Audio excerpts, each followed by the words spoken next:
बाबा कौन ऐसी रहस्य है जो गरुड़ जी को आपने नहीं समझाया और वहां भेजा? हमें कागदेव की कथा सुनाओ। एक पार्वती कहती है आदि शक्ति जगदम्बा, जितना हो जितना हो तो और बाबा कट के फिर से आगे दो पंक्ति गोस्वामी जी।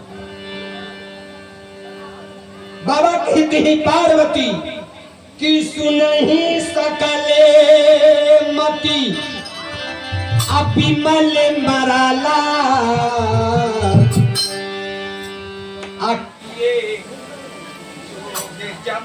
रहना देखो रहना देखो कटले रहे बड़ा हल्ला हो। कहा भैया पार्वती विचार करो कि सुनहि सकल मति अभिमल मराला बस ही निरंतरे अजेते ही का। कहा जिस समय कागभूषुंडी जी वहां बसते थे और जिस समय सारे हंस सदृश देवता ऋषि मुनि कथा सुनने जाते थे, पार्वती जी ने कहा आप भी कभी गए थे?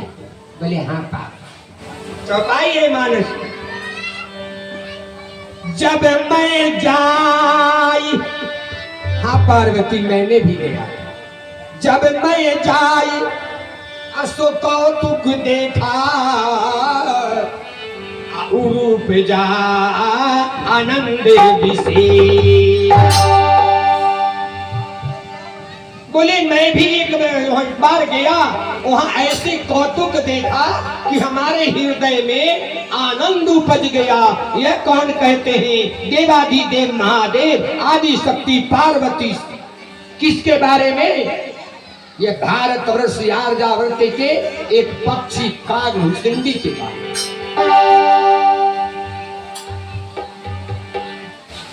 अबे गरुड़ जी से जब भेंट है तब भगवान सदगुरु सदाशिव महादेव गरुड़ से कहते हैं, गरुड़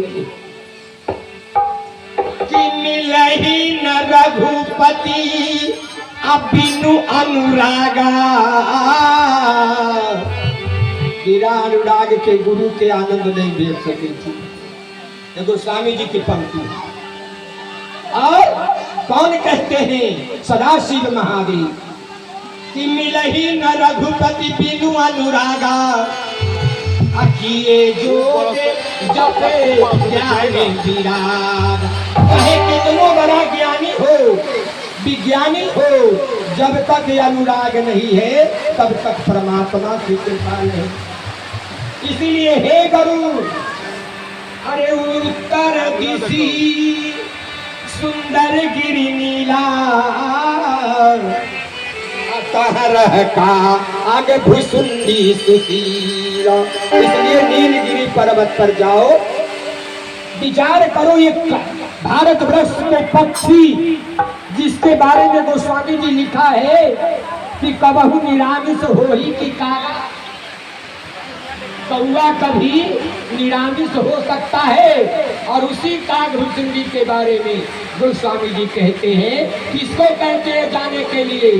विचार करो, भगवान विष्णु के वाहक गरुड़ जी को कहते हैं। गरुड़ जी,